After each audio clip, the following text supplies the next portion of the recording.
welcome back to Investing 101. All right, so let's jump right into it. Today, we're doing a deep dive into the world of ETFs, specifically the record-breaking inflows they saw in November. We're talking a new all-time high of $164 billion. Wild to think almost $1 trillion has flowed into ETFs just this year. So we've got a report here from National Bank Financial Mulledy, and they're a subsidiary of one of Canada's largest banks, by the way. And our goal is to understand what's driving this ETF surge, what it says about investor sentiment, and of course, what you should be paying attention to. It's pretty credible. Yeah, this National Bank Financial report really paints a clear picture. I mean, $164 billion in a single month is just massive. Yeah, it really is unprecedented. And I think what's really interesting is that ETFs have kind of moved beyond like a niche investment strategy. They've become mainstream. But this huge shift in investor behavior raises some important questions, right? For sure. Like, why are ETFs suddenly so popular? Oh, yeah. And what does that tell us about the overall mood of the market? Exactly. So let's break down this ETF frenzy a little bit. One of the biggest things that jumped out at me from this report is that U.S. equity ETFs took the lion's share of these inflows. We're talking a whopping $113 billion. That's more than 2/3 of all equity ETF inflows for November. Wow. Yeah, it really suggests that there's renewed confidence in the U.S. economy. Investors are pouring money in, seemingly betting on continued growth. But is it just about riding that momentum wave, or are U.S. assets viewed as fundamentally more attractive right now? Right. It does make you wonder. Yeah, something to think about. The report also mentions the Trump effect, suggesting that his re-election is influencing flows, particularly into financials and small-cap ETFs. So that's interesting. Yeah, investors may be anticipating deregulation and, of course, pro-business policies. Yep. Which would, tend to drive up those sectors.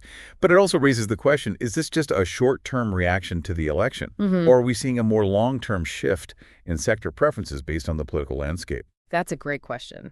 Now, all this was happening with U.S. equities. China's equity ETFs took a pretty big hit, didn't they? They went from gaining $9.1 billion in October to losing $4.6 billion in November. Quite a roller coaster. Yeah, talk about a dramatic shift. What do you think's going on there? Well, it's definitely worth examining. It could be a mix of things, right? Were investors reacting to specific economic news coming out of China? Were rising geopolitical tensions a factor? Or did something else entirely contribute to this change in sentiment?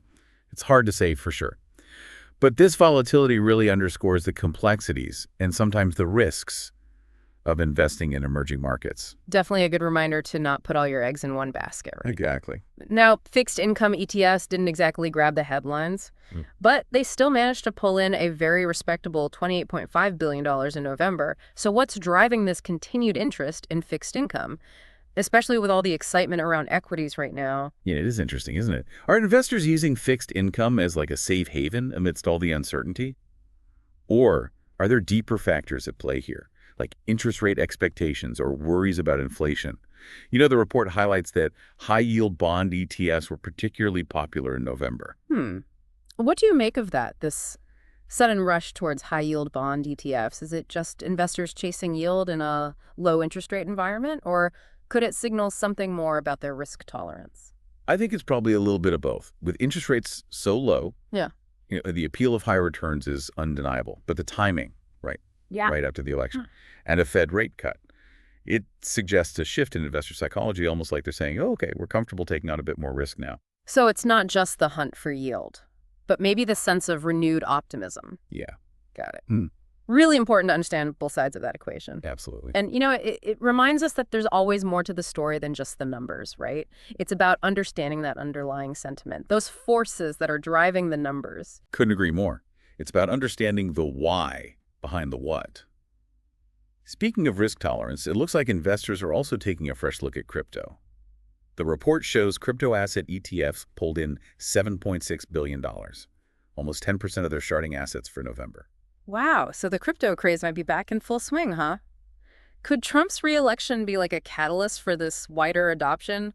Or are we just setting ourselves up for another bubble? What do you make of this renewed interest in digital assets? Well, it's certainly possible that Trump's perceived crypto-friendly stance during his previous term is playing a role. There's speculation that his second term might bring a more relaxed regulatory environment for digital assets. So that could be fueling some of this enthusiasm. So investors are essentially betting on a Trump-fueled crypto boom. That's pretty interesting.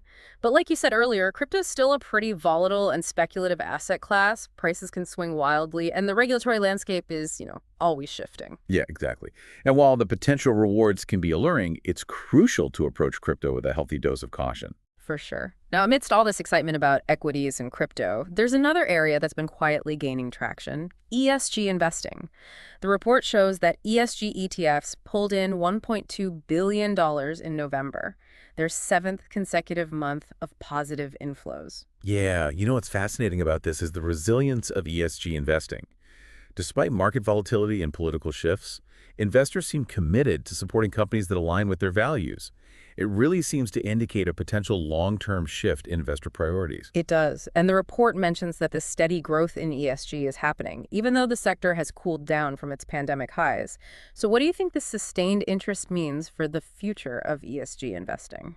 It's a trend worth watching closely, that's for sure. Is this sustained commitment translating into long-term sustainable growth for the ESG sector? Or is it just a blip on the radar? Right. We often hear about investors seeking both profits and purpose. Could this be a sign that those two goals are increasingly aligning? It's a really intriguing possibility. If ESG investing continues on this trajectory, it could reshape the financial landscape in some really significant ways. Okay, so let's recap for a second. We've got these record-breaking inflows happening across the board, fueled by factors like this economic optimism, the Trump effect, a resurgence of interest in riskier assets like crypto, and this steady momentum in ESG investing. What does it all mean? Is this surge in ETF investing a sign of a broader shift in how people are approaching the market? It's a really compelling question. On the surface, it definitely points to growing optimism. Investors seem to be betting on continued economic growth, and they seem willing to take on more risk to pursue those returns. But are we witnessing a fundamental shift in investing? Or is this just a temporary phenomenon? It does feel like investors are becoming more comfortable with risk. We see it in the high-yield bond surge, the renewed interest in crypto, and even the sustained flows into ESG despite some uncertainty surrounding the sector. That's a really perceptive observation. It does seem like there's a growing appetite for risk out there, but we can't overlook the potential downsides either. The shift in sentiment towards China, concerns about inflation, and the inherent volatility of crypto. All of those represent potential risks. So what are your thoughts on how these factors might play out? Well, it's definitely a delicate balancing act, isn't it? On the one hand, we've got this surge in ETF inflows fueled by optimism and confidence. But on the other hand, we have these potential risks and uncertainties that could really disrupt this seemingly positive outlook. It makes you wonder, are investors being overly optimistic, or are they carefully weighing the risks and rewards? That is the million-dollar question, isn't it? Investing always involves some degree of risk, and it's so crucial to be aware of those risks before making any decisions. Absolutely. Going back to the report for a moment, something that really stood out to me was this whole discussion of the Trump effect.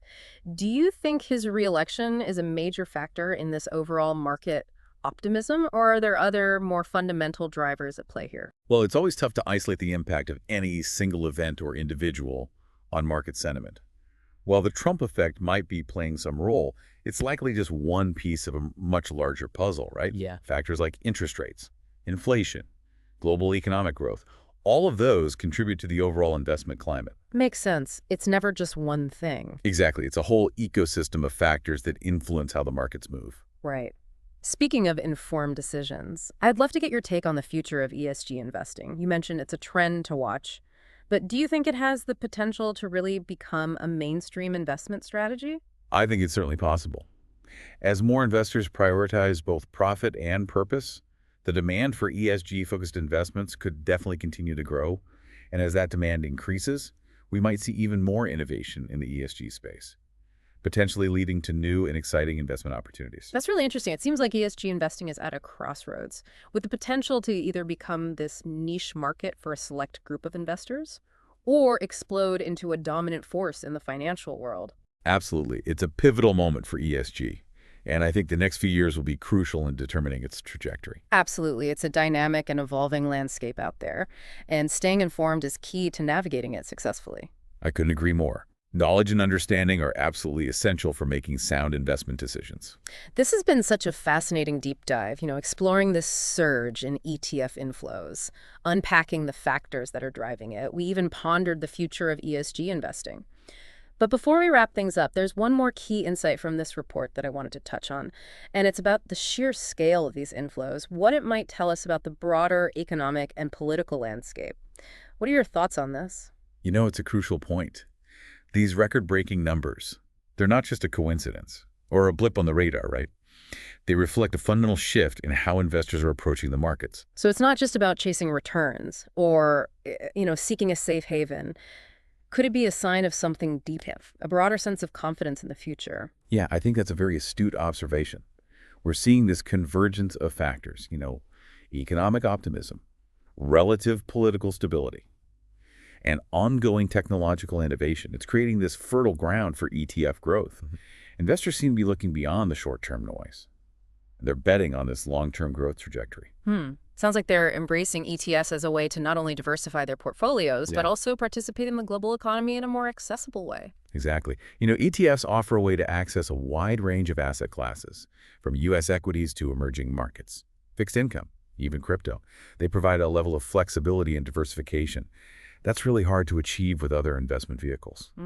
Yeah, that's a powerful message. But with any investment, there are always risks to consider. What are some of the potential storm clouds on the horizon, even amidst all this optimism that investors should be aware of? Well, as we've discussed, the global economy isn't without its challenges, right? Inflation remains a concern for many.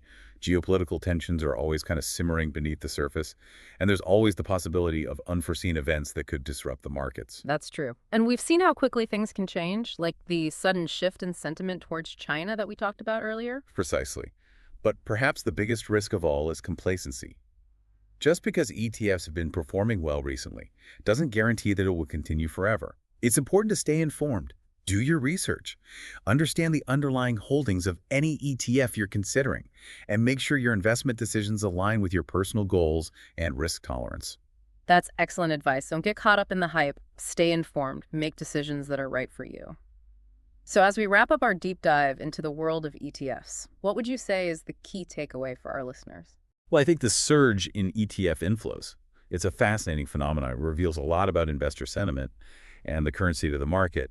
But it's not just about the numbers. It's about understanding the forces that are driving those numbers and being aware of both the opportunities and the risks. Absolutely. And that's what this deep dive has been all about, exploring those forces, understanding those dynamics at play, and hopefully empowering you, the listener, to make more informed decisions as you continue your own exploration of the ETF universe. Here's a final thought to consider. What do these record flows tell us about the future of investing? Are ETFs poised to become the dominant investment vehicle of the 21st century? Or are there other innovations on the horizon that will reshape the financial landscape? It's an exciting time to be an investor, and I, for one, am eager to see what the future holds. Thanks for joining us on this deep dive. Until next time, happy investing.